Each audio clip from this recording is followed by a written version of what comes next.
السلام علیکم دوستوں، ویلکم ٹو ڈائری آف میر۔ دوستوں، چند سال پہلے ترکی میں ایک بھیڑ نے نہ جانے کیوں پہاڑی سے چھلانگ لگا دی اور اس کی دیکھا دیکھی میں 1500 مزید بھیڑوں نے چھلانگ لگائی اور 450 بھیڑیں موت کی بھینٹ چڑھ گئی۔ لاشوں کا ڈھیر اونچا ہونے کی وجہ سے باقی یا بچ گیا یا زخمی ہو گئے۔ اسے کہتے ہیں ہارڈ سائیکولوجی، یعنی ریوڑ کی نفسیات، اور عام زبان میں بھیڑ چال۔ ہارڈ تھیوری کا مطلب کسی انفرادی عمل کا پورے گروپ یا گروہ کا فالو کرنا یا عمل کرنا بغیر کسی براہ راست ڈائریکشن کے۔ دوستوں، یہ بہت زیادہ تر جانوروں میں دیکھا جاتا ہے، جیسے مچھلیوں کا ایک سمت تیرنا اور پرندوں کا ایک سمت اڑنا، بھیڑوں کا چلنا وغیرہ وغیرہ۔ مگر انسانوں میں بھی یہ عمل اس وقت بہت زیادہ دیکھا جاتا ہے جب سیاست یا سوشل نیٹ ورکنگ میں لوگ بنا سوچے سمجھے مختلف کام کرتے ہیں یا مختلف عوامل کو اپناتے ہیں۔ تو غور کریں، آپ انسانوں کی فہرست میں ہیں یا بھیڑوں کی؟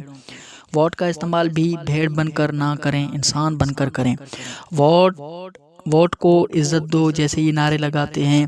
ووٹ دے کر 5 سال رونے سے بہتر ہے ایک ایسے افراد کو ووٹ دیا جائے جو باکردار ہو، کرپٹ نہ ہو، دوغلا نہ ہو، جس کے ساتھ آپ روز محشر کھڑا ہونا پسند کریں۔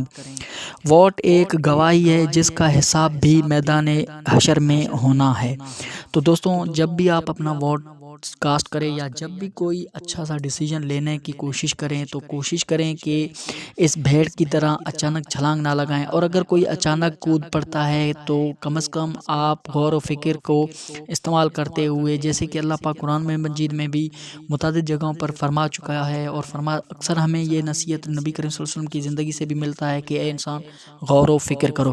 تو ہمیشہ غور و فکر کے ساتھ چلنا چاہیے in the every aspect of life. زندگی کی ہر اسپیکٹ میں آپ نے کوشش کرنا ہے غور و فکر کے ساتھ چلنے کے لیے، اور غور و فکر کے ساتھ آپ کوئی بھی ڈیسیجن لیں گے تو وہ ڈیسیجن کبھی آپ کا فیلئر نہیں ہو سکتا۔